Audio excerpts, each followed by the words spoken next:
बिस्मिल्लाहिर्रहमानिर्रहीम। अस्सलाम वालेकुम नाज़रीन, मैं हूं आपका मेज़बान रिजवान अरशद और आप इस्लाम चैनल उर्दू पर प्रोग्राम देख रहे हैं सेहत है ज़िंदगी।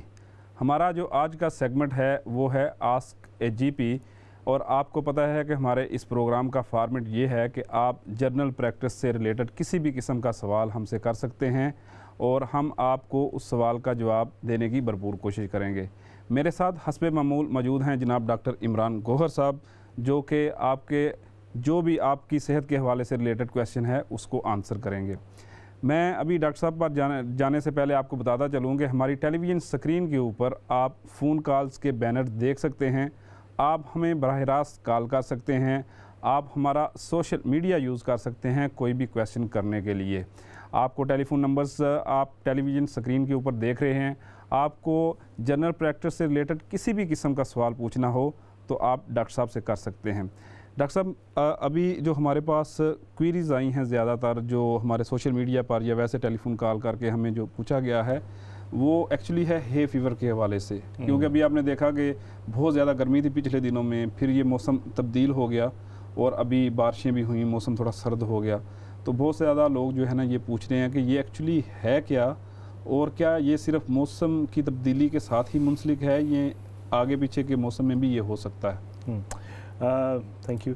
जी हाँ, आजकल ज़ाहिर है गर्मी इतनी शदीद पड़ी तो उसकी वजह से हे फीवर के सिम्टम्स ज़्यादा लोगों में आने लगे। उसकी वजह ये थी कि पोलन काउंट्स जो है बहुत हाई हो जाते हैं गर्मियों के दौरान, इस सीज़न में स्पेशली, और जिसकी वजह से लोगों को अक्सर हे फीवर के सिम्टम्स होते हैं। सो सबसे पहली बात तो ये कि हे फीवर है क्या। जी, हे फीवर बेसिकली हमारी बॉडी का रिस्पॉन्स होता है to the external substance, meaning बाहर की कुछ चीज़ों के से हमारा रिएक्शन होता है। सो फॉर एग्जांपल पॉलन्स, जैसे मैंने कहा कि अगर फॉर एग्जांपल अगर पॉलन काउंट्स बहुत हाई हैं तो लोगों को अक्सर छींक आना, वाटरी नोज़ होना यानी कि नाक का बहना, आँखों में जलन होना, आँखों से आंसू आना, ये बहुत कॉमन सिम्टम्स है। इसके अलावा खांसी, गले में खराश, ये तमाम जो चीज़ें हैं वो हे फीवर की वजह से होती हैं। हे फीवर का मतलब ये नहीं है कि आप कोई एलर्जी हे से हो, जो कि एक सब्सटेंस होता है, लेकिन इसको कहा जाता है हे फीवर। ये मजमुआ है बेसिकली कुछ सिम्टम्स का, जैसे कि मैंने आपको बताया। लेकिन इसमें से कोई एक भी हो तो आप उसको हे फीवर कह सकते हैं। ये ज़रूरी नहीं है कि बहुत ज़्यादा सिम्टम्स इकट्ठी आएँ तो तभी होगी। मतलब आपने जो सिम्टम्स अभी गिनवाई हैं जी उनमें से अगर एक भी हो तो हम कह सकते हैं कि आपको हे फीवर के सिम्टम्स। हाँ बिल्कुल, अब बहुत ही कम होता है ऐसे कि लोगों को सारे सिम्टम्स एक साथ हों, लेकिन ज़्यादातर लोगों को, किसी को इची आइज़ या वोटरी आइज़ या रनी नोज़ या वोटरी नोज़ या इची थ्रोट, इस तरह के सिम्टम्स ज़्यादातर लोगों को होते हैं। और ज़ाहिर सिम्टम्स के हवाले से ही आप जो है ना इलाज करते हैं। जो मेजॉरिटी लोग होते हैं वो ज़्यादातर over the counter medication he use करते हैं। उसमें एंटी हिस्टामिन यानी एंटी एलर्जी टैबलेट्स भी शामिल हैं, जो कि मेन स्टे है ट्रीटमेंट का, और ये हर जगह से मिल जाती हैं। टेस्ट कोचिंग्स भी हर जगह मिलती हैं, चीप वर्जन जो भी हो स्ट्रेंथ वाइज वो आप ले सकते हैं। और इसके अलावा अगर आपको नाक के सिम्टम्स हैं, यानी कि नाक में बहना या वाटरी नोज़ होना, तो उसके लिए नेज़ल स्प्रेज वगैरह भी आते हैं डिफरेंट स्ट्रेंथ्स के और काफ़ी इफ़ेक्टिव होते हैं वो भी। आँखों की जलन के लिए भी काफ़ी सारी चीज़ें आती हैं जो कि ड्रॉप्स ओवर द काउंटर मिलते हैं, जो कि उससे भी बचाव दे सकते हैं। यानी जो चीज़ आपकी इफ़ेक्ट हो रही है आपको उसी की मेडिकेशन जो है ना वो लेनी पड़ेगी। सिम्टम्स के हवाले से जो सिम्टम्स हैं उसी के हवाले से आप ट्रीटमेंट लें। और लेकिन डॉक्टर साहब, इसमें एक चीज़ जो बड़ी कॉमन है कि अमूमी तौर पर यही कहा जाता है कि ये मौसम की तब्दीली के साथ लिंक है। तो ये हमें बताइए कि क्या ये चीज़ अगर फ़र्ज़ करें बहुत ज़्यादा गर्मी है तो उस दौरान भी हो सकती है, या जो ही मौसम तब्दील होता है गर्म से सर्द या सर्द से गर्म, तो उस दौरान में इसकी जो है वो रेशो क्यों बढ़ जाती है? बेसिकली इन्वायरमेंटल फैक्टर्स चेंज होते हैं। जब गर्मी पड़ती है तो ज़ाहिर है मुख्तलिफ, फ़र्ज़ कीजिए गर्मियों का सीज़न है मई जून, तो उसमें ज़ाहिर है जो डिफरेंट ट्रीज़ हैं या डिफरेंट जो क्लाइमेटिक चेंजेस होती हैं जिसकी वजह से पोलन काउंट्स बढ़ जाते हैं। तो सीज़न की चेंज होना जो है उसमें इस तरह से इफ़ेक्टिव ज़्यादा होता है। जैसे मैंने पहले भी कहा कि डेफिनेशन वाइज ये जो है वो एक्सटर्नल जो बाहर के फैक्टर्स होते हैं सब्सटेंसेस, उनके रिएक्शन है हमारी बॉडी का। तो उसमें ज़ाहिर है सीज़न सबसे बड़ा फैक्टर है, क्योंकि हमारे इर्द गिर्द दरख्त हैं, आपके घरों में कारपेट्स हैं, आप डिफरेंट चीज़ें परफ्यूम इस्तेमाल करते हैं, इट्स नो तो बहुत सारे सब्सटेंसेस हैं असरअंदाज बिल्कुल बिल्कुल किसी से भी आपको रिएक्शन या मैं रिएक्शन तो नहीं कहूँगा, लेकिन आपको बेसिकली एडवर्स इफेक्ट हो और आप उसको रिएक्ट करना शुरू कर दें डिफरेंट वेज में। तो ज़ाहिर एक्सटर्नल सब्सटेंस में क्लाइमेट जो है वो सबसे बड़ा है। डॉक्टर साहब हमें अपनी इस गुफ्तगू को जारी रखते हैं, हमारे साथ एक कॉलर मौजूद हैं, हम उनकी कॉल लेते हैं। जी अस्सलाम वालेकुम। वालेकुम सलाम जनाब। जी अस्सलाम वालेकुम। कौन सा बात कर रहे हैं, कहाँ से बात कर रहे हैं? ये मैं मोहम्मद ताहिर डरबी से बोल रहा हूँ। जी सर। मुझे मेरे ब्लड अकाउंट लो है और अनीमिया है। जी जी काफी अरसे से टैबलेट भी ले रहा हूँ, आयरन टैबलेट, कोई फर्क नहीं पड़ रहा। अच्छा, आप मेरे ख्याल में डरबी से बात करें, आपने पहले भी फ़ोन किया था मेरे ख्याल में एक दफ़ा। जी पहले किया था। जी जी, आप बता रहे थे कुछ इन्वेस्टिगेशंस वगैरह हो रही हैं मेरे ख्याल में। मेटालोजिस्ट की तरफ जीपी ने रेफर किया है। अच्छा, उसने ब्लड टेस्ट दिए, हम कहते हैं कि ब्लड टेस्ट ठीक है, आपको कैंसर नहीं है। अच्छा, आपके उसने वो क्लोनोस्कोपी कैमरा चेक किया है? कैमरा हो गया है। कैमरा हो गया है। अच्छा, कैमरा होने के बाद उन्होंने कहा कि सिर्फ आयरन की डिफिशियंसी है? आयरन डेफिशिएंसी है। अच्छा ठीक है, तो आयरन टैबलेट कब से ले रहे हैं? ये तकरीबन 8-7 साल से ले रहा हूँ। कितने दिन से? 8-7 साल से। 8-7 साल से ले रहे हैं जी। और अब आपको लेवल पता है आयरन का क्या है आपका? आपका लाइनिंग बहुत लो है। तो डॉक्टर क्या कहते हैं? वो पता नहीं, मुझे जीबी कहता है कि लो है आयरन। लेकिन टैबलेट अगर आप 7-8 साल से ले रहे हैं और आयरन का लेवल फिर भी लो आ रहा है, तो आपको रेफ़र किया उसने ब्लड के जो स्पेशलिस्ट होते हैं उनके पास? वो रेफर किया है, वो तो अक्टूबर में अपॉइंटमेंट आनी है। अच्छा, अक्टूबर में अपॉइंटमेंट आनी है। लेकिन देखें, अगर आपके कैमरा चेक हो गए हैं, वज़न में घटाव नहीं आ रहा और सिर्फ आयरन की कमी आ रही है, तो हो सकता है वो ग़िज़ाई तौर पे कमी हो आपकी। और अगर सारी चीज़ें उन्होंने एक्सक्लूड कर दी, आपका वज़न वगैरह तो कम नहीं हो रहा ना? वजन मेरा 70 किलो है। लेकिन कम तो नहीं हुआ? तकरीबन 3 किलो कम हुआ है। 3 किलो कम हुआ, लेकिन ज़्यादा नहीं हुआ। लेकिन अच्छा, दूसरी सारी चीज़ें ठीक हैं?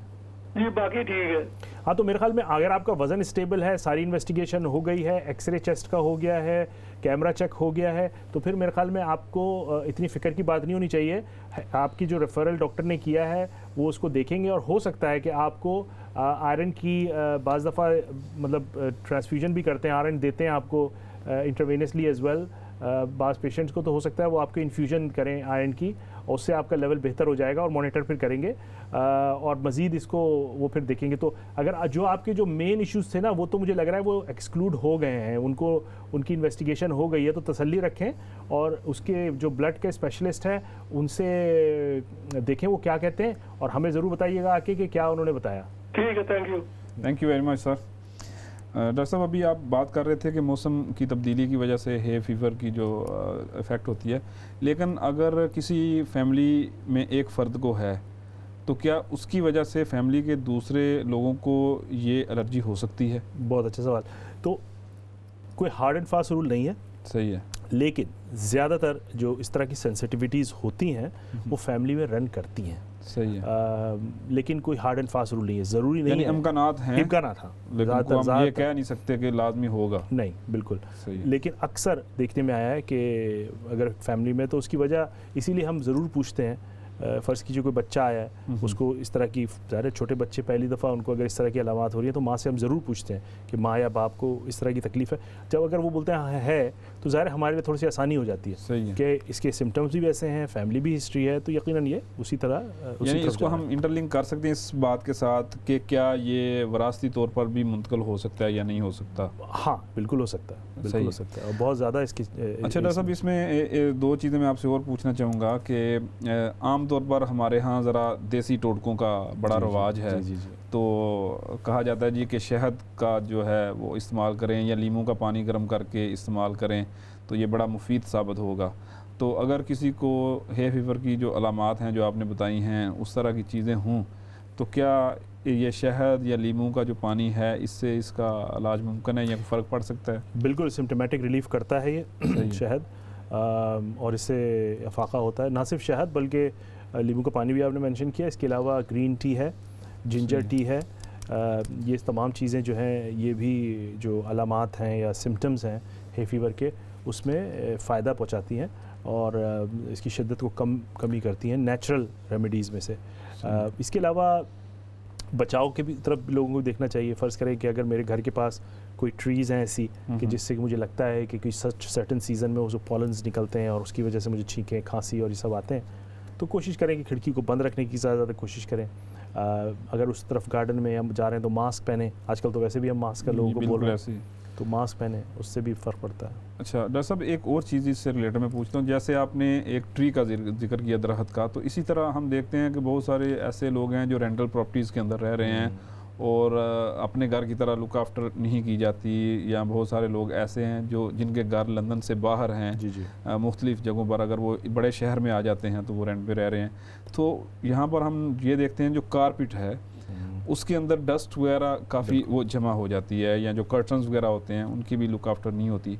तो क्या ये चीज़ें भी इसका इफेक्ट हो सकता है? मैं आपको यहाँ रोकूंगा, हम इस सवाल को ही आगे बढ़ाएंगे, लेकिन हमारे साथ एक टेलीफोन लाइन पर कॉलर मौजूद है, हम उनसे बात करते हैं। जी अस्सलाम वालेकुम। जी अस्सलाम वालेकुम। डॉक्टर साहब, माय नेम इज अजमत अली। जी मुझे पिछले 2 वीक से ये प्रॉब्लम हो रहा है कि मैं जब सो के उठता हूँ तो मेरे पैर सूजे होते हैं, and as the time goes on मेरे पैर में और सूजन होती जाती है, and not only that, it goes up to my on the पिंडली के ऊपर भी होती है, और फिर वो जो काफ जो है वो दूसरा है, वो completely they all get very soft, very I can't even touch them. लेकिन इतना वो होता है, तकलीफ होती है, बड़ी पेनफुल होता है। अच्छा अली साहब, अपनी एज बताएंगे आप? मेरी एज 81। अच्छा, ये मैं quick few questions about this. ये स्वेलिंग जो आपने बताई है, ये अभी सडनली शुरू हुई है या काफी हल्के अरसे से स्लोली? पिछले 2 हफ्ते से ये सिलसिला चल रहा है। उससे पहले बिल्कुल ठीक थे? बिल्कुल ठीक थे, कोई प्रॉब्लम नहीं था पैर में या कुछ नहीं। अच्छा ठीक है। और ये जो एंकल से दोनों पाँव में हो रही है या सिर्फ दोनों पैर में होती? दोनों पाँव में। लेकिन राइट लेग जो है, राइट पैर जो है, पंजा जो है, and it's got more swollen than the other one। और जब आप सुबह सो के उठते हैं तो स्वेलिंग कम होती है या सेम होती है? कम होती है, लेकिन as the time goes on it gets मोर।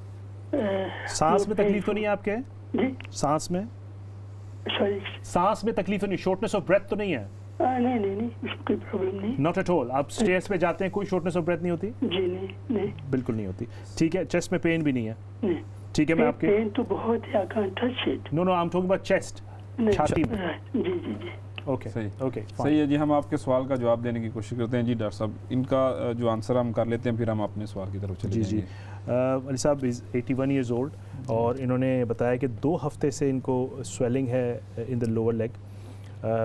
2 बातें मैं बताना चाहूँगा इसमें हो सकती हैं। एक तो ये कि अगर फ़र्ज़ कीजिए किसी शख्स को बिल्कुल भी स्वेलिंग नहीं थी पहले और सडनली स्वेलिंग शुरू हो गई है, तो उसकी 2-3 वजूहात हो सकती हैं। नंबर 1, एक बिकॉज ही इज़ 81 और पेनफुल अगर फ्लेक्शन एक्सटेंशन में अगर पाँव में हो रहा है तो हो सकता है आर्थराइटिस वगैरह के ऐसे भी स्वेलिंग हो जाती है। या ख़ास के इस 2 हफ्तों में एक जो चीज़ इंपॉर्टेंट थी वो थी बहुत ज़्यादा गर्मी। तो बहुत ज़्यादा गर्मी की वजह से भी अक्सर लोगों को पाँव के निचले हिस्से में यानी कि एंकल के एरिया में स्वेलिंग हो जाती है लोअर लेग में। या अगर आप बहुत ज़्यादा वॉक कर लें गर्मी में, जैसे अक्सर लोग हॉलीडेज़ पे जाते हैं गर्म जगह, स्पेन वगैरह में या गर्म ममालिक में, तो उनको अक्सर स्वेलिंग हो जाती है क्योंकि आपकी बॉडी यूज्ड टू नहीं होती। सही हो गया। सो ये तो पहली बात हो गई। तो ये तो ऐसा मसला नहीं है, इंशाल्लाह ये ठीक हो जाएगा। दूसरी चीज़ जो इम्पोर्टेंट है जिसको इनको देखना चाहिए, बिकॉज उनकी एज 81 है, तो अक्सर आपके ब्लड फ्लो जो होता है वो इतना अच्छा नहीं रहता, जिसकी वजह से क्या होता है कि हम बोलते हैं एडीमा हो जाता है, यानी कि स्वेलिंग हो जाती है लोअर लेग की। तो जो पंपिंग ऑफ ब्लड होती है वो इतनी अच्छी नहीं होती टुवर्ड्स द हार्ट, और उसकी वजह से भी अक्सर सर्टेन एज में जाके लोगों को स्वेलिंग होना शुरू हो जाती है। और ये बेसिकली हार्ट की जो कारकर्दगी है उसकी कमी की वजह से होती है। तो उसके लिए ज़रूरी है, क्योंकि अभी सिर्फ शॉर्ट हिस्ट्री है, तो मैं थोड़ा सा इनको एक मशवरा दूंगा कि थोड़ा wait and see how it goes. अगर पेन वेन है तो पैरासिटामोल वगैरह ले लें, एलिवेशन रखें, और अगर ये कंटिन्यूली रहता है तो इसके लिए अपने डॉक्टर को, जीपी को बताएं। वो कुछ ब्लड टेस्ट वगैरह बिगिनिंग में कराएंगे, और उससे कि वो प्रो-BNP या डिफरेंट ब्लड टेस्ट और किडनी फंक्शंस वगैरह सब कराएंगे। और इसके अलावा अगर फ़र्ज़ कीजिए उससे भी कुछ साबित नहीं होता तो वो हो सकता है कार्डियोलॉजी के पास या एको के लिए रेफ़र करें। तो ये 2 चीज़ें इनको देखने की है। सही। चलिए, अभी हम वही पहला सवाल जो मैंने आपको छोड़ा था कि जो प्रॉपर्टीज़ वगैरह रेंटल प्रॉपर्टीज़, उसमें जो कर्टन्स वगैरह और कारपेट वगैरह जो होते हैं उसके अंदर जो डस्ट यानी क्लीनिंग वगैरह अगर प्रॉपर ना हो तो क्या वो भी इफ़ेक्ट करेगी? कि तो हे फीवर जो है ना, डस्ट माइट्स जो हैं वो उसके एक कॉज है उसका। बिल्कुल कॉज है, और वो उनकी वजह से हे फीवर के जो सिम्टम्स है वो ट्रिगर होते हैं। डस्ट माइट्स हो गए, फ्यूम्स हो गए, सर्टन फ्यूम्स जो स्प्रे करते हैं हम, या बाहर कोई जैसे फ्यूमिगेशन हो रही है, या सर्टन फ्यूम्स हैं, आग मतलब धुआं होता है उसका, तो बहुत सारे सर्टन फ्यूम्स से भी लोगों को एलर्जी होती है और उससे भी हे फीवर के सिम्टम्स जो है वो होती है। सर्टन सोप से होती है, डिटर्जेंट से होती है, पॉलन से होती है, पहले बताया मैंने। तो ये तमाम चीज़ें जो हैं वो हे फीवर के सिम्टम्स को ट्रिगर कर सकती हैं। जी अच्छा डॉक्टर साहब, एक और चीज़ हमें जो क्वेरी आई थी वो ये थी कि अगर कोई फ़र्द ऑलरेडी मेडिसिन के ऊपर है और वो मेडिसिन रेगुलर ले रहा है, लेकिन क्या किसी भी किस्म की मेडिसिन भी असरअंदाज हो सकती है कि वो बंदे को रिएक्ट कर दे और वो जो है उसको फील हो गया, उसको नज़ला हो गया या छींकी आ गई है या इस तरह के जो सिम्टम्स आपने बताए हैं उनमें से कोई मेडिसिन खाने से हो जाए? तो 2 बातें हैं इसमें। एक तो बात ये कि जैसे हमने पहले कहा कि जहाँ तक बात है हे फीवर की, जी, तो डेफिनेशन वाइज हे फीवर तो रिएक्शन होता है एक्सटर्नल फैक्टर्स का, तो वो तो एक अलग चीज़ है। लेकिन हाँ, दवाइयों के अपने हर दवाई के अपने अपने साइड इफ़ेक्ट्स होते हैं, और हो सकता है कि कुछ दवाइयाँ हों जिनकी वजह से कि वो similar type of symptoms mimic हो सकते हैं। तो ये अगेन बात वही है कि हिस्ट्री बहुत इंपॉर्टेंट है। सही है। जो शख्स सिम्टम्स के साथ आ रहा है उसकी हिस्ट्री लेना बहुत इंपॉर्टेंट है। ज़्यादातर हम उसी से ही डायग्नोसिस बना लेते हैं इसके लिए कोई सर्टेन इन्वेस्टिगेशन की कोई ज़रूरत नहीं होती और या रेफरल की ज़रूरत नहीं होती। लेकिन क्या इसका कोई मुकम्मल इलाज मौजूद है जिसे आप कहें कि ये दोबारा कभी नहीं होगा या इस तरह करके? कोई गारंटी नहीं दे सकता इसकी। सही है, इसकी कोई गारंटी नहीं है, और इसके लिए बेसिकली लोगों को, इसीलिए मैं हमेशा बताता हूँ कि लोग थोड़ा सा रियलिस्टिक होना चाहिए उनको।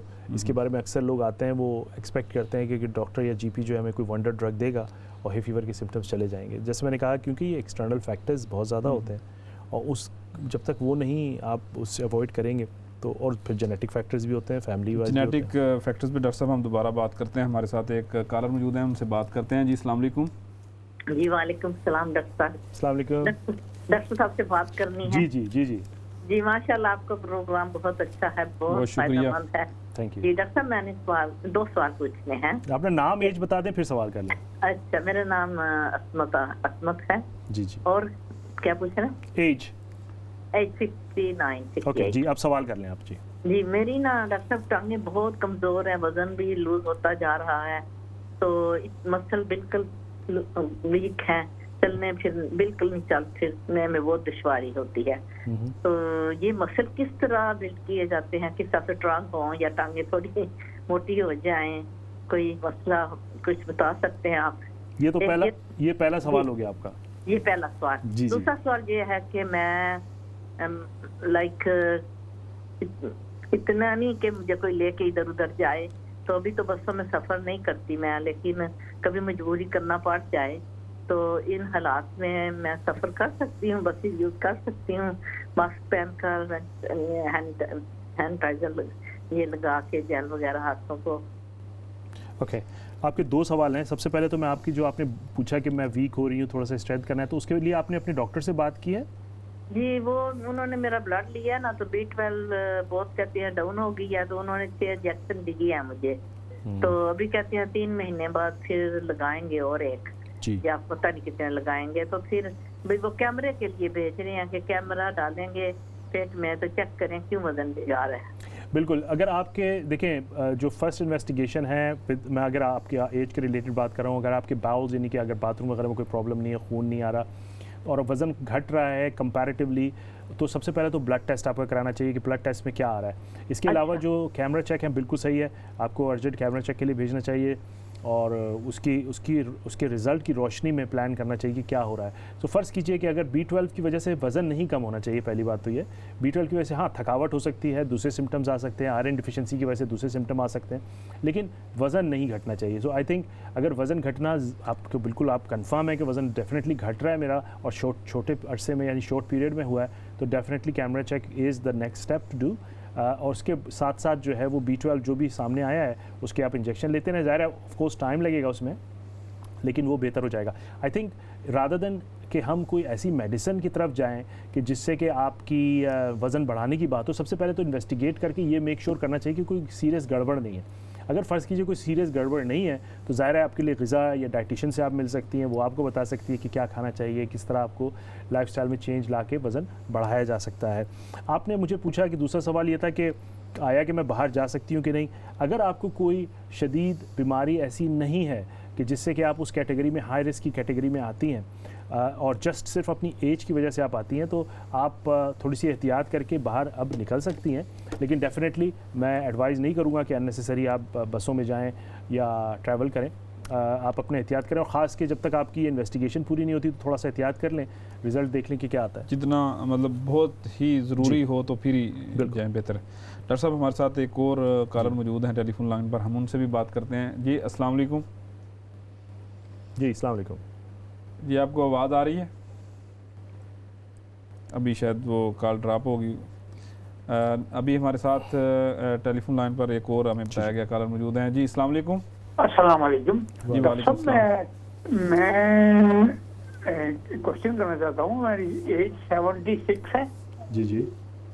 और मुझे हार्ट की प्रॉब्लम भी है, शुगर भी है, और क्या कहते हैं सांस की भी प्रॉब्लम मुझे हो गई।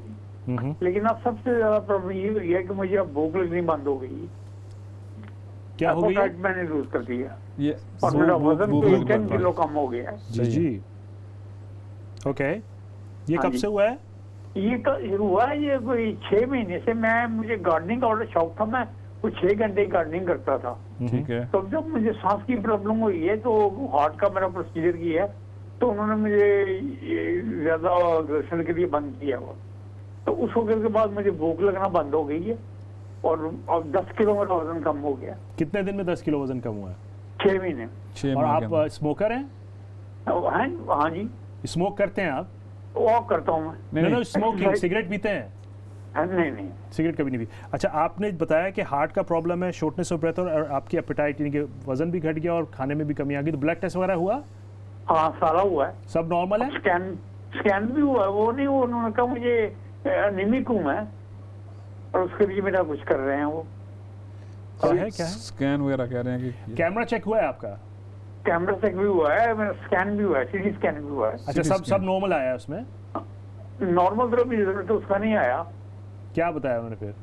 उन्होंने अभी वेटिंग में वेट कर रहा हूँ, 1 वीक पहले हुआ है। अच्छा, मेरे ख्याल शायद अपनी रिपोर्ट का वेट कर रहे हैं। आई थिंक थोड़ा सा आई थिंक आपके जो 10 किलो वजन और खाने में कमी और सारी चीज़ें, आई थिंक आपकी जो ये रिपोर्ट है वो बड़ी अहम होगी। और ये रिपोर्ट का वेट कर लें, देखें क्या डायग्नोसिस वो बनाते हैं। अगर इंशाल्लाह रिपोर्ट सही आएगी तो फिर आप अपने, अगर सब सही आता है तो, और आपके पेट भी सही है, कोई बाल में कोई प्रॉब्लम नहीं है, तो अपने जीपी से आप बात करके डाइटिशियन से बात कर सकते हैं, वो आपको थोड़ा सा एडवाइस कर सकती है। लेकिन अगर रिपोर्ट में कोई चीज़ आ रही है तो ज़ाहिर है उसकी तरफ कंसंट्रेट करना पड़ेगा। तो मेरे ख्याल में आपकी जो रिपोर्ट है वो बहुत अहम है इसमें, तो रिपोर्ट का वेट कर लें थोड़े दिन। और ये फिर तो नहीं है कि मैं गार्डनिंग बंद करने से ही हुआ है, ये तो नहीं हुआ। नहीं, वजन तो कम नहीं होना चाहिए आपका उससे। वो गार्डनिंग का ये तो 6 घंटे गार्डनिंग करता था और मेरी एक्सरसाइज पूरी होती थी। नहीं, लेकिन आपका वजन बढ़ना चाहिए। वो तो वजन आपका कम हुआ है, आपने बोला ना, वजन कम होना 6 महीने हो गए हैं, ये ग्रेजुअली हुआ है। हाँ, लेकिन आई थिंक इन्वेस्टिगेशन का वेट कर लें। ये जो इन्वेस्टिगेशन है with your age, it's very important, because अल्लाह ना करे कोई ऐसी कोई बात हो तो उसमें आ जाता है। अगर वो सब क्लियर होगी तो डेफिनेटली आप रिज्यूम कर सकते हैं अपनी एक्टिविटीज़, गार्डनिंग भी और सब कुछ भी। और जो भी, अगर फ़र्ज़ कीजिए ब्लड में किसी चीज़ की कमी है तो उसका भी इलाज हो सकता है। लेकिन ये जो इन्वेस्टिगेशन आपने बताई है ये अहम है, इसका थोड़ा सा वेट कर लें और उसके बाद देखिएगा। अगर नेक्स्ट टाइम आप हमें फ़ोन करके बताइएगा अगर कोई और सवाल हो तो। सही।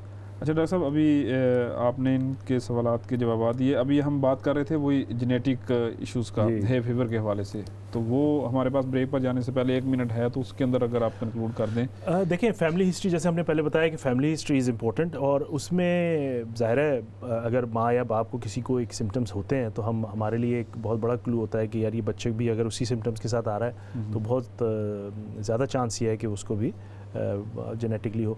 लेकिन ज़रूरी नहीं है, जैसे मैंने कहा। तो ये एक इंडिकेटर है लेकिन बहुत अहम नहीं है। इसकी कोई प्रिवेंशन नहीं है सच, यू नो। ये तो ऐसा ही है कि जैसे कि अब बहुत सारे लोग, हम जेनेटिकली बहुत सारी चीज़ें हमारे माँ बाप से हमें मिलती हैं, तो उसमें एक चीज़ ये भी है। और तमाम जो अलामात या बीमारियां हैं वो अक्सर जो है जेनेटिकली प्रेडिस्पोज तो होती हैं। सही है। नाज़रीन, आप हमारा प्रोग्राम देख रहे हैं सेहत है ज़िंदगी और उसका सेगमेंट आज के जीपी। अभी हम ब्रेक पर जा रहे हैं, ब्रेक पर वापस आएंगे तो आप हमसे सवालात कर सकते हैं और डॉक्टर साहब यहाँ पर है, वो आपको उन सवालात के जवाब देंगे। मिलते हैं एक ब्रेक के बाद।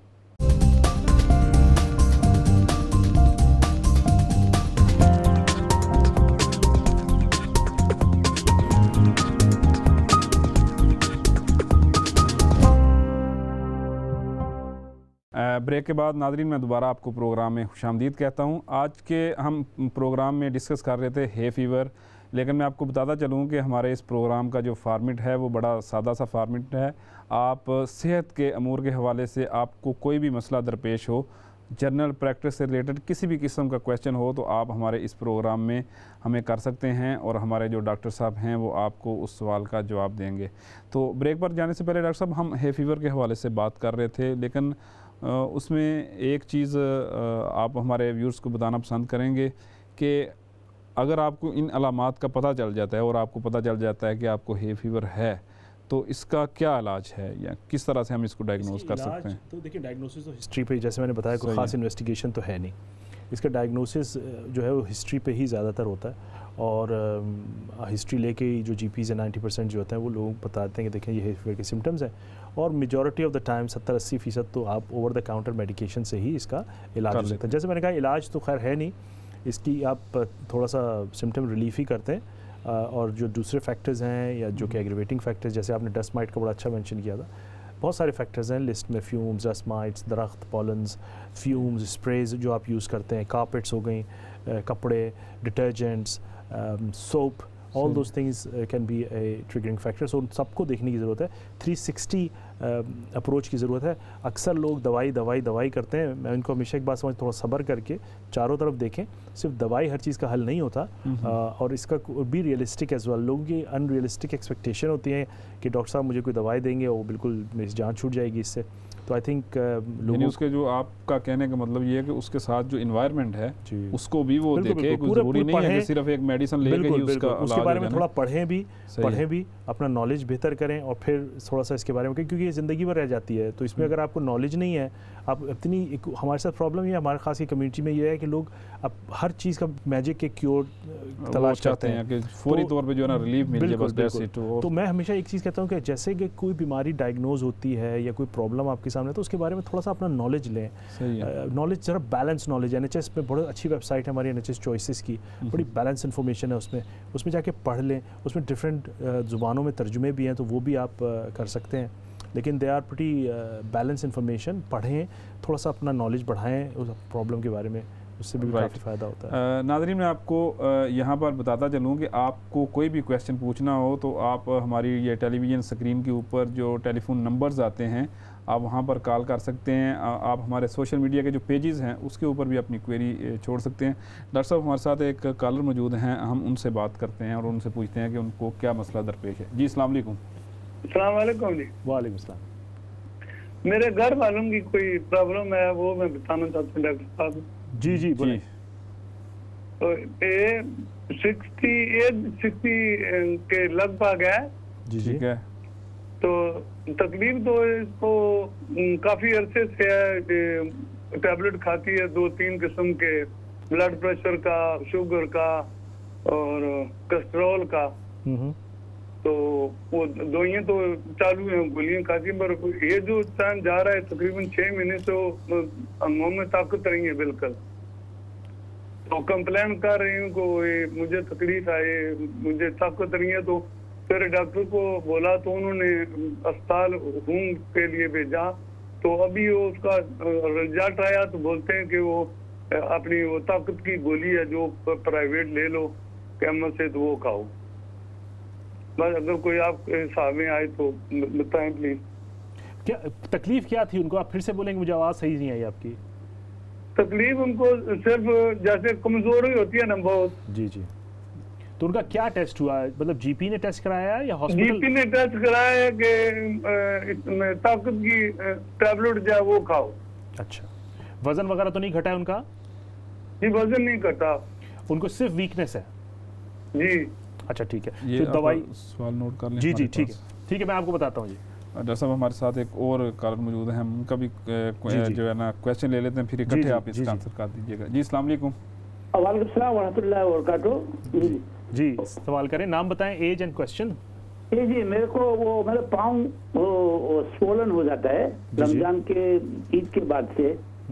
तो मैंने डॉक्टर से ट्राई की है, तो वो ब्लड टेस्ट सब कुछ चेक हुआ है, बोला ठीक है, लेकिन वो स्टॉकिंग दिया है, लेकिन स्टॉकिंग मेरे को टाइट पड़ता है। 2 पैर मैंने ट्राई की, स्टॉकिंग नहीं आ रहा, बोल रहे आपका पाँव नीचे रखो, ये रखो, तो मैं क्या करूँ अभी? अपना नाम बताएं और एज बताएं पहले तो मुझे। हाँ मेरी एज है 63, मेरा नाम है यूनुस है। 63 यूनुस, जी ओके ठीक है साहब, मैं Thank आपको you जी। बताता हूँ जी। जज़ाकल्लाह। अभी एक और बात जी, करते जी। हैं हम। जी अस्सलाम वालेकुम। जी अस्सलाम वालेकुम। जी वालेकुम सलाम डॉक्टर। जी नाम बताएं, एज एंड क्वेश्चन करें प्लीज। डॉक्टर मैं दोबारा ओके, मुझे आवाज नहीं आ आपकी रही। आवाज़ नहीं हमें आ रही है। आप किसी ऐसी जगह पर जाकर बात कीजिए जहाँ पर सिग्नल वगैरह ठीक हो।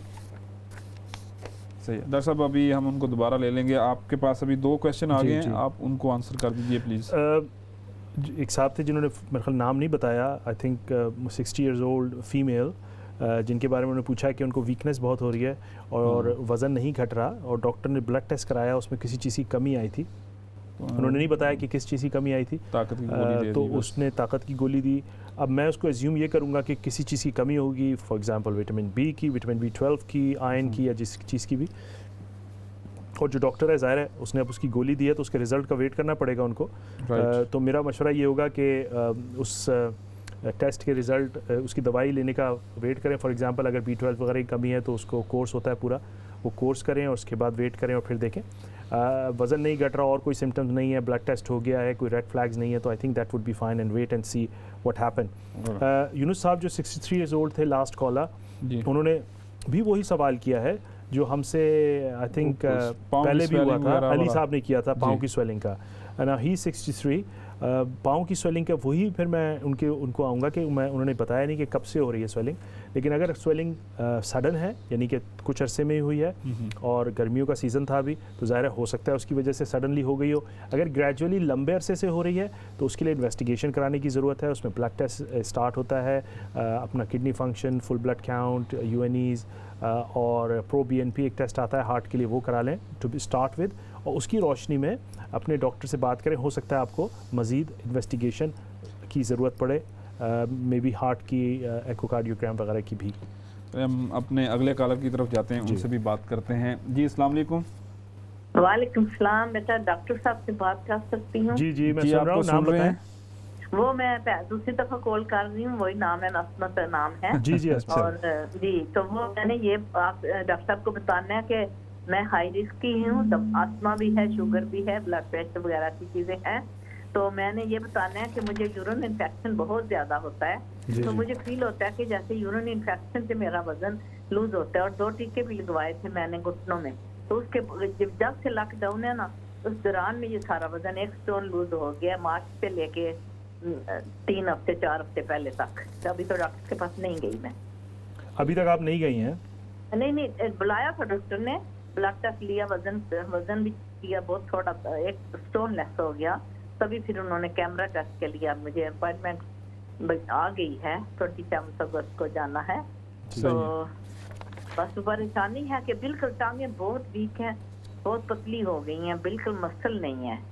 जी जी आई थिंक आप के जो ब्लड टेस्ट और इन्वेस्टिगेशन के बाद इंशाल्लाह पोजीशन क्लियर होगी, और अगर फ़र्ज़ कीजिए कोई चीज़ नहीं क्लियर होती है तो आप मुझसे नेक्स्ट टाइम, लेकिन मैं चाह रहा हूँ कि आपकी सारी इन्वेस्टिगेशन पहले हो जाए, फिर मैं आपको कोई मशवरा दूँ।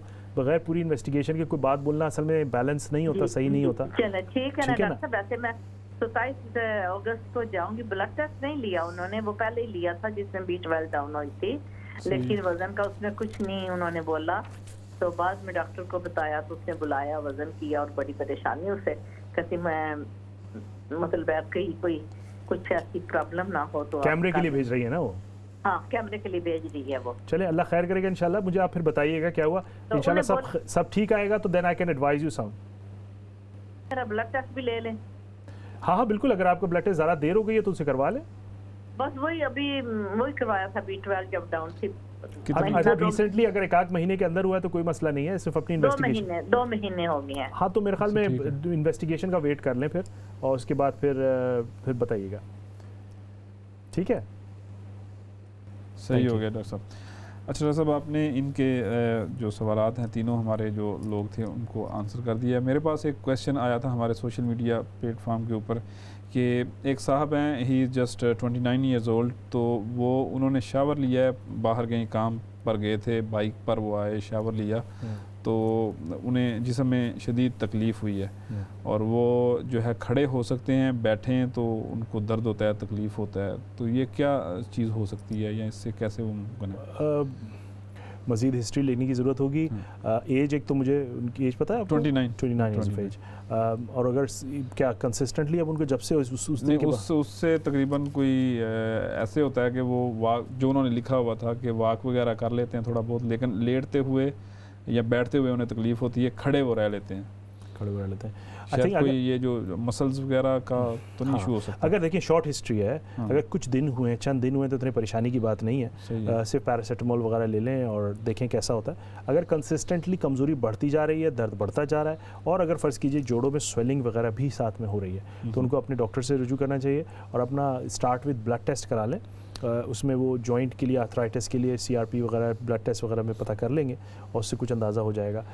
अगेन हो सकता है बाज़ दफ़ा पोस्ट वायरल भी इस तरह की चीज़ें हो जाती हैं। राइट डॉक्टर साहब, एक चीज़ हमारे नाज़रीन को बताइए, मतलब जस्ट फॉर एजुकेशन स्पेशली, कि आपसे बहुत सारे जो लोगों ने सवालात किए हैं या पिछले हमारे प्रोग्रामों में होते रहे हैं, तो उसमें बड़ी कॉमन जो चीज़ आप एडवाइस करते हैं या कहा जाता है कि ब्लड टेस्ट करवाया जाए। ब्लड टेस्ट क्यों ज़रूरी है?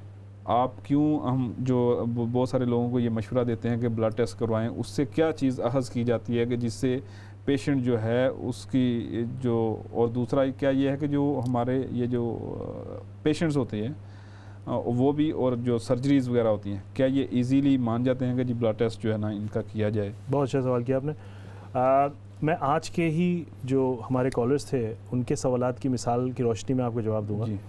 तो फ़र्ज़ कीजिए कि जो शख्स, कोई शख्स आता है 60 साल 75 साल जो भी, और उन्होंने वो बोलते हैं कि हमारा वज़न घट रहा है। सही है। तो अब एक GP के पास कोई रास्ता, कोई ऐसा चीज़ नहीं है कि जिससे उसको अंदाज़ा लगाया जाए कि गड़बड़ कहाँ हो रही है। तो जो ब्लड टेस्ट होता है वो आपको एक इंडिकेटर होता है। बेसिकली वो आपको बताता है कि फ़र्ज़ कीजिए किसी शख्स में आयरन डिफिशेंसी है, यानी कि उसका हीमोग्लोबिन लो है और आयरन की डिफिशेंसी है। तो इसका मतलब ये है, मैं मिसाल दे रहा हूँ कि कहीं ना कहीं कोई ब्लड लॉस हो रहा है, ठीक है, या कोई क्रॉनिक इलनेस है जिसकी वजह से भी ये कम होता है, तो हमें एक इंडिकेशन देता है। तो इसी तरह हेल्थ में, हमारे NHS में डिफरेंट बीमारियों के, डिफरेंट सिम्टम्स के प्रोटोकॉल्स बने हुए हैं। राइट। तो हम फिर वो हमें उस तरफ लेके जाता है। तो फ़र्ज़ कीजिए कि कोई शख्स 60 साल का है, उसको खून में बहुत कमी आई है, तो उसका प्रोटोकॉल डिफरेंट है। उसके लिए हमें GI इंडोस्कोपीज़ के लिए भेजना पड़ता है, यानी कि कैमरा चेक ऊपर वाली आंत और नीचे वाली आंत के चेक के लिए, ताकि क्योंकि सबसे बड़ा कॉज जो है वो ब्लीडिंग है, अंदर कोई ब्लीड तो नहीं हो रही, या खुदा न खास्ता किसी को कोई कैंसर तो नहीं है। तो उसकी वो बेसिकली एक इंडिकेटर है जो कि आपको डिफरेंट चीज़ लगे। इसी तरह अक्सर लोग आते हैं, वो बोलते हैं मुझे थकावट बहुत होती है। थकावट के लिए भी अगेन बहुत कॉमन सिम्टम है, उसके लिए एक जनरलाइज ब्लड टेस्ट करते हैं हम, जिसमें कि हम full blood count, kidney function, liver function, iron, B12, thyroid, diabetes, और ये तमाम चीज़ें हम चेक करते हैं, जिससे कि हमें अंदाज़ा हो जाता है कि आखिर हमें किस तरफ जाना है। राइट। डॉक्टर साहब, मेरे पास एक क्वेश्चन है, लेकिन उससे पहले हम चलते हैं अपने कॉलर्स की तरफ। हमारे पास 2 टेलीफोन लाइन पर कॉलर मौजूद हैं, उनसे बात करते हैं। जी अस्सलाम वालेकुम। अस्सलाम वालेकुम जी, आपको आवाज़ आ रही है? हेलो हेलो, आप लाइव हैं अभी, आप बात कर सकते हैं। जी अस्सलाम वालेकुम। जी वालेकुम सलाम। जी मैं पूछना है कि मेरे ना खफकी होंदी है, सिर गर्म हो जाता है, हाथ पैर गर्म रहते ने ते सिर ਨੂੰ ਚੱਕਰ ਆਉਣ ਲੱਗ ਪੈਂਦੇ ਨੇ। ਡਾਕਟਰ ਕੋਲ ਗਿਆ ਤਾਂ ਕਹਿੰਦੇ ਨੇ ਨਹੀਂ ਉਹ ਬਾਡੀ ਚੇਂਜ ਹੁੰਦੀ ਹੈ ਵੀ ਇਸ ਵਜ੍ਹਾ ਦੀ, ਤੇ ਇਹ ਕਾਫੀ 5-6 ਸਾਲ ਹੋ ਗਏ ਨੇ ਇਸੇ ਤਰ੍ਹਾਂ, ਜਾਂ ਜ਼ਿਆਦਾ ਹੋ ਸਕਦਾ ਹੋਣ, ਤੇ ਪਲੀਜ਼ ਮੈਂ ਫੋਨ ਰੱਖਣੀ ਹੈ। ਤੇ ਫਿਰ ਤੁਹਾਡੀ ਉਮਰ ਕਿੰਨੀ ਹੈ? ਉਮਰ 60 साल। 60 साल। और कोई बीमारी तो नहीं है? शुगर भी है, पैर भी जलते ने बड़े, या दर्द पैरों में। शुगर का कंट्रोल कैसा है आपका? ਉਹ ਆਈ रहती है ना, तो यही तो आपको यही तो गड़बड़ हो रही है, शुगर का लेवल इसको खाइए। दूसरी कॉल भी लेते हैं फिर। जी बात करते हैं। जी आपको आंसर करते हैं। जी अस्सलाम वालेकुम। वालेकुम सलाम। जी क्वेश्चन कीजिएगा, नाम बताइएगा, एज एंड देन क्वेश्चन। जी क्वेश्चन ये करना था मुझे कि लास्ट 4 वीक से जो है ना मेरी मुंह की टेस्ट चली गई थी, कोई भी चीज मैं खाती थी ना उसका जायका नहीं मुझे आ रहा था। तो इसका मुझे इसके बारे में क्योंकि अंदर मेरे मुंह के जो है ना ऐसे रफ सा स्किन है जो गम्स है उनमें। आपकी नाम और एज बताएंगी? मेरा नाम बल्कीस है और एज 46। शुक्रिया जी। डॉक्टर साहब आपको आंसर करते हैं इस क्वेश्चन का। बिल्कुल साहब अभी हमारे साथ एक और कॉलर मौजूद हैं। जी अस्सलाम वालेकुम। वालेकुम सलाम। जी मैं पूछना चाहती हूँ कि मेरे बीमार हूँ काफी ज्यादा। अच्छा। मेरे अंदर फ्लूडिंग हुई है, अस्पताल में रह कर आई हूँ और मेरा हार्ट भी फेल है, किडनी भी फेल है और ब्लड प्रेशर है, शुगर है, थायराइड है। ऐसे पूछना चाहती हूँ, आज ही मैं सुबह सुना था इसे टीवी पर एक डॉक्टर बता रहे थे कि पासले या पासनी कुछ किडनी की नसें खोलने के लिए अच्छा होता है। आप को बता सकते हैं आप? फिर से प्लीज अपना सवाल दोबारा से बताइए, मुझे आपकी आवाज सही नहीं आ रही। एक दवा बताई थी यहाँ पर डॉक्टर ने किसी चैनल पर मैंने सुनी थी। अच्छा जी। उन्होंने बताया था कि पासले या पासनी या कोई ऐसी हर्बल दवा है। किस चीज के लिए? पार्सले किडनी के जो है ना, किडनी का सिस्टम ठीक करने के लिए, नाड़ी नसें खोलने के लिए। डॉक्टर ने, जीपी ने बोला था? यहाँ कोई यहाँ नहीं, किसी और चैनल पर पाकिस्तान में बोला। आपकी एज कितनी है? चाहती हूँ कि पासले या पासनी जी क्या है? आपकी उम्र क्या है? 70 साल। 70 साल। डॉक्टर साहब वो असल में उनका बहुत शुक्रिया जी, आपको आंसर करते हैं डॉक्टर साहब। वो शायद उन्होंने किसी ने इनको बताया है कि उनकी नसें वगैरह या जो वेन्स वगैरह हैं उसको खोलने के लिए किसी ने मेडिसिन पार्सली चीज़ एडवाइस की। तो एनीवे वी हैव 3 क्वेश्चंस। तो सबसे पहले तो मैं इस क्वेश्चन से चलूंगा क्योंकि it's a short and sweet answer for this. The last one. हाँ, पहले मैं पार्सली या किडनी डिजीज़ में इसका क्या रोल है मुझे नहीं पता इस बारे में, तो मैं कोई बात नहीं बोलूँगा। मे बी आपको किसी ने हर्बल टोटका बताया हो, लेकिन यहाँ पे एविडेंस बेस्ड मेडिसिन में कोई ऐसा ना हमने सुना है ना पढ़ा है कि पार्सली जो है वो किडनी डिसीज़ या दूसरी चीज़ों के लिए इलाज है या कोई इसका कोई है। बैन अभी मैं जाऊंगा दोबारा, ये एक खातून थी, उन्होंने सवाल किया था 60 ईयर्स ओल्ड, उनका हैंड उसके इनके हाथों में और पाँव में जलन भी होती है और जान नहीं है और वो हॉट फील करती हैं एंड शी 60 ईयर्स ओल्ड। 2 बातें उन्होंने सबसे पहले एक बात बोली कि उनका शुगर कंट्रोल नहीं है। तो सबसे important message specially for Asian community कि अपने शुगर का बहुत ख्याल रखें। हमारे एशियंस में अक्सर लोग जो हैं वो दवाई टाइम पे नहीं लेते, अक्सर लोग अपने ग़िज़ा का ख्याल नहीं रखते, अक्सर लोग जो है शुगर होने के बावजूद वज़न बढ़ाते हैं। वज़न का और शुगर का ताल्लुक़ बिल्कुल साथ है। अगर आपका जैसे वज़न बढ़ेगा आपकी शुगर बिगड़ेगी, अगर आप दवाई नहीं लेंगी शुगर बिगड़ेगी, और एज के साथ साथ शुगर वैसे भी बिगड़ती है, याद रखें। तो हमें ये सबसे पहला इंपॉर्टेंट मैसेज उनके लिए मेरा ये होगा कि start working from today to sort out sugar levels और उसको कंट्रोल करने की कोशिश करें। और उसी की वजह से सबसे बहुत इंपॉर्टेंट कॉज है हाथों में और पाँव में जलन होने का या दर्द होने का, स्पेशली रात में, जो कि डायबिटीज़ की बिगड़ने की वजह से होता है। हम इसको पॉलिन्यूरोपैथी कहते हैं। नसें जो नर्व्स होती हैं उसकी ख़राबी की वजह से होती है। इसके अलावा पाम्स में स्वेटिंग वगैरह की वजह मेनोपॉज की वजह से भी हो सकती है, जो कि औरतों में चेंज होने की वजह से होती है, जिसका इलाज डॉक्टर्स बता सकते हैं। तो ये उनका था। अच्छा, बिल्कीस थी, उन्होंने एक सवाल किया था कि शी इज़ 46 ईयर्स ओल्ड और उनका टेस्ट जो है ना मुंह का चला गया है। तो मैं एक बहुत इंपॉर्टेंट, खास कि कोविड के इसमें आई थिंक मैं तो उनको सबसे पहला मशवरा दूंगा कि जाके अपना कोविड का टेस्ट कराना चाहिए था उनको, क्योंकि सडनली लॉस ऑफ स्मेल या लॉट ऑफ टेस्ट जो है ना वो आजकल विदाउट एनी अदर प्रॉब्लम्स वो आजकल तो हम कोविड के लिए डरते हैं। हाँ, अगर उनको कोई पहले से मुंह में कोई प्रॉब्लम थी लाइक गम इन्फेक्शन या माउथ इन्फेक्शन या उनको पहले भी कोई इस तरह के इश्यूज़ हो चुके हैं तो ऑब्वियसली वो एक दूसरी बात है। लेकिन अगर कोई भी सडनली आता है, हमारे पास आजकल वो कहता है कि सेंस ऑफ स्मेल चली गई है या हम टेस्ट चला गया है इस तरह का, तो हम डेफिनेटली उसको आजकल मशवरा देते हैं कि जाके अपना कोविड का टेस्ट करा लें। अगर वो सब उस कैटेगरी में नहीं आते तो गम या दवाइयों के भी साइड इफ़ेक्ट हो सकते हैं, या कोई मुंह की बीमारी भी इसको कर सकती है। डॉक्टर साहब, अभी आपने कोविड का तज़किरा किया तो हमारे पास टाइम थोड़ा सा रह गया प्रोग्राम का, तो थोड़ा सा बताएं कि इस वक्त यूके के अंदर कोविड की क्या सूरत हाल है और गवर्नमेंट में जो SOPs तय किए हैं, किस तरह से आप देखते हैं कि सर्जरीज़ वगैरह के अंदर पेशेंट्स उसको किस तरह से फॉलो कर रहे हैं, या जो GPs वगैरह हैं वो किस तरह से फॉलो कर रहे हैं? क्या अभी सर्जरीज़ के अंदर पेशेंट्स को फ़ेस टू फेस जो है वो अपॉइंटमेंट मिल रही है या नहीं मिल रही? तो किस तरह इस वक्त क्या स्टैटिस्टिक्स हैं और कोई वैक्सीनेशन वगैरह, मतलब इसको थोड़ा सा समराइज़ कर दें सिचुएशन सारी को। तो अक्सर हर सर्जरी हर इलाके में डिफरेंट सिचुएशन है।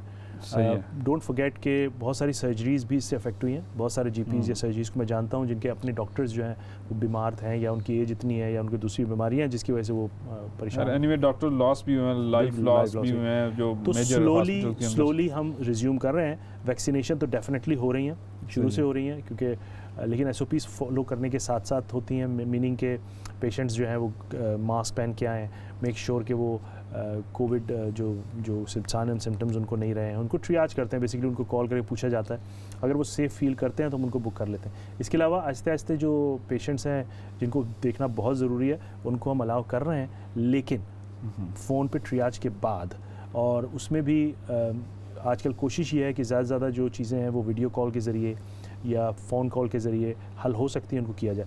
उसकी सिंपल एक वजह यह है कि हमें अभी नहीं पता कि सेकंड वेव आएगी या नहीं आएगी, या जो भी है। तो उससे बेसिकली एहतियाती तदाबीर हैं ये सारी, और बचाव के लिए वी आर डूइंग दैट, क्योंकि ज़ाहिर सर्जरी में मुख्तलिफ लोग आते हैं और सर्जरी का खुला रखना भी ज़रूरी है। अगर हम बदएहतियाती करेंगे और हर एक को उसी तरह अलाउ करेंगे और एक आदमी भी इन्फेक्टेड आ जाता है तो उससे सारे लोग मुतासर हो सकते हैं और पूरी सर्जरी हो सकता है बंद हो सकती है। डॉक्टर साहब, हमारे पास एक बड़ा इंटरेस्टिंग क्वेश्चन आया अभी। एक साहब हैं, वो 34 ईयर ओल्ड हैं, मीठे के शौकीन हैं। पहले उन्होंने चाय के अंदर 3 चम्मच मीठा करते थे, अभी वो 1 चम्मच पे आ गए हैं, लेकिन छोड़ा नहीं है। तो उनका क्वेश्चन ये है कि किस तरह से मुमकिन है कि मीठा भी खाया जाए, शुगर भी ना हो और वज़न भी कम हो जाए और सेहत के असूलों के मुताबिक ज़िंदगी गुजारी जाए? तो ये सारे लड्डू हाथ में रखना चाहते हैं वो। well, ये लाइफ में बड़ा मुश्किल हो जाता है। आई थिंक कि सारे लड्डू रखे जाएं, कहीं ना कहीं कोई ना कोई सेक्रीफाइस करनी पड़ती है, और आई थिंक उसके लिए वो असल में तैयार नहीं है सेक्रीफाइस करने के लिए। देखें, वो कहते हैं कि हमने 3 चम्मच से 1 पे आ गए। अभी देखिए 34 ईयर है ना आपने बताइए। हाँ, वो जब 44 होंगे तो तैयार हो जाएंगे। अच्छा, तो उन्हें आपको मशवरा देना कि अभी से तैयार हो, अभी से तैयार हो, क्योंकि हमारे अक्सर ये होता है कि एज, जब when you are young you don't think about these things, और जब आपकी एज आती है, जब आप 55 की होंगे तो आपको फिर करना ही मजबूरी में करना पड़ता है। तो आई थिंक ज़ाहिर है अपना लाइफस्टाइल अच्छा रखेंगे तो प्रिवेंशन हो जाएगी बेसिकली, और हर चीज़ का ज़ाहिर है चीज़ों को एहतियात और ग्रेजुअली कम करेंगे तो इजी रहता है कम करना। मैं खुद लेता था, मैंने लेना छोड़ दिया है। सब इससे मिलता जुलता क्वेश्चन है, वो मैं आपसे करना चाहूँगा। जिस तरह आपने अभी कहा कि जो ही एज बढ़ती है तो इंसान को फिर क्या कहते हैं कि आखिर उम्र में इन चीज़ों का ख्याल आता है। तो अगर जो लोग इस एज ग्रुप में फॉल करते हैं, लाइक बिटवीन 30 to 35 या 35 से 40, अगर वो इस वक्त फील करें कि उन्हें शुगर है या उनका वेट ज़्यादा है एंड दे आर फैटी, ठीक है, अगर वो एक कमिटमेंट करना चाहें अपनी लाइफ के साथ कि वो वापस एक सेहतमंद ज़िंदगी पर आना चाहते हैं, तो आप उनको कौन सी ऐसी मेजर टिप्स देंगे कि जिनको वो अडॉप्ट करके एक हेल्थी लाइफ गुजार सकें, और आने वाला जो वक्त है जो आपने अभी मेंशन किया कि 44 में खुद ही बंदे को, तो उससे वो बात जाएं, उस मुसीबत से। सबसे इम्पोर्टेंट मैं चीज़, एक मशवरा मेरा एनीबॉडी, और इसमें सॉरी मैं आपकी बात कर रहा हूँ, आप इस चीज़ को लाजमी रखें कि जो हमारी कम्युनिटी है, जो पाकिस्तान, बांग्लादेश, इंडिया से बिलोंग करते हैं, उनका फूड स्ट्रक्चर आपको पता है, और हमारे पास है सिर्फ 2 मिनट टाइम, मैंने आपको बहुत कम दिया है। देखिए, सबसे पहली बात तो यह है कि लोगों को ना इस एज में आके एक दफ़ा ब्लड टेस्ट ज़रूर अपना करा लेना चाहिए। तो एक जनरल ब्लड टेस्ट, एक एमओटी हम कहते हैं ना, जैसे यहाँ पे एमओटी गाड़ी की कराते हैं आप, तो एक अपना एमओटी ज़रूर करा लें। उसमें liver function, kidney function, full blood count, cholesterol और डायबिटीज़ का चेक एक ज़रूर करा लें, ताकि एक बेस लाइन पता चल जाए कि आखिर अंदर हालात कैसे हैं, तो उससे एक बेस लाइन आपको मिल जाएगा। तो एक तो पहला मशवरा तो ये होगा कि एक ब्लड टेस्ट ज़रूर कराएं अपना, चाहे कोई अलामात हो या ना हो, करा लें। अगर आप बिल्कुल नॉर्मल फील कर रहे हैं फिर भी चले जाएं, बिल्कुल करा लें, और doctor is happy to do. Oh yes, absolutely सही, आप बता दें उनको और उनको करा लेंगे। So number 1। नंबर 2, खाने में एहतियात करें। गैर ज़रूरी ग़िज़ा, गैर ज़रूरी जैसे बताया शुगर, फिज़ी ड्रिंक्स और जो हाई कैलोरी इनटेक हम जो करते हैं, खाने खाते हैं, वो थोड़ा सा उससे बचें। और अगर आप अपना लाइफस्टाइल अर्ली एज में थोड़ा सा बेहतर कर लेंगे तो इम्कानात ये हैं कि चीज़ों से बचा जा सकता है। ख़ास के जैसे आपने एशियन कम्युनिटी का मेंशन किया, डायबिटीज़ जो है बहुत ज़्यादा हमारे यहाँ कॉमन है, जेनेटिकली भी कॉमन है। तो अगर आप प्रिपेयर करना शुरू करेंगे, आजकल जो एक तो जेनेटिक तो अपने माँ बाप को तो नहीं चेंज कर सकते आप, अगर आप वज़न कम करके ही बचा जा सकता है तो आप क्यों नहीं कर सकते। तो जो आप हाथ में आपके वो कम से कम करें, वज़न का कम करना, ग़िज़ा में एहतियात करना, थोड़ी सी एक्सरसाइज करना। बहुत शुक्रिया डॉक्टर साहब, आपका बहुत शुक्रिया, आप हमारे प्रोग्राम में तशरीफ़ लाए। नाज़रीन, आपने आज का प्रोग्राम देखा, हमें फ़ीडबैक दीजिएगा और अगर आपका कोई भी क्वेश्चन हो तो आप हमें हमारे सोशल मीडिया प्लेटफॉर्म से पूछ सकते हैं। लंदन स्टूडियो से अपने मेज़बान रिजवान अरशद को इजाज़त दीजिए। अल्लाह हाफिज़।